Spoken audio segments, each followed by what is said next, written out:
સ્વાતંત્ર્ય પર્વની ઉજવણી માટે નડિયાદમાં ઉપસ્થિત મુખ્યમંત્રી ભૂપેન્દ્ર પટેલ ખેડા જિલ્લા કમલમ કાર્યાલય પર બંધ બારણે બેઠક કરી।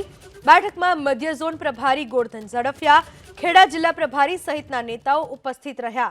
આ સિવાય ખેડા જિલ્લાના 6 ધારાસભ્યો, જિલ્લા ભાજપ પ્રમુખ, સંગઠનના હોદ્દેદારો બેઠકમાં ઉપસ્થિત। બેઠકમાં ખેડા જિલ્લા પંચાયત અને નગરપાલિકાની ચૂંટણીઓની ચર્ચા થાય તેવી શક્યતા છે। 78માં સ્વતંત્ર દિવસની રાજ્ય કક્ષાની ઉજવણી આજે ખેડા જિલ્લાના નડિયાદ ખાતે થઈ, જેમાં મુખ્યપ્રધાન ભૂપેન્દ્રભાઈ પટેલ દ્વારા એસઆરપી ગ્રાઉન્ડ ખાતે ધ્વજવંદન કરવામાં આવ્યું।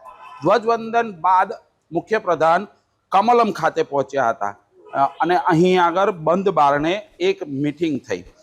કહી શકાય કે આવનારી જે ખેડા જિલ્લા પંચાયતની ચૂંટણી તેમજ નગરપાલિકાઓની ચૂંટણીની લઈ અહીં આગળ બંધ બારણે ચર્ચા થઈ હોય તેવી પણ શક્યતાઓ અહીં આગળ જોવા મળી રહી છે।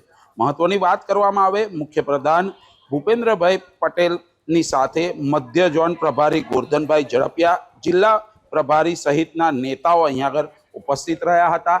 સાથે સાથે 6 જેટલા જે ખેડા જિલ્લાના ધારાસભ્યો છે તે પણ આ બંધ બારણે થયેલી બેઠકમાં ઉપસ્થિત રહ્યા હતા। મહત્વની વાત કરવામાં આવે, ઇલેક્શન પહેલા જ, ચૂંટણી પહેલા જ જે રીતના આ બંધ બારણે જે બેઠક થઈ છે તે ઘણું બધું કહી જાય છે।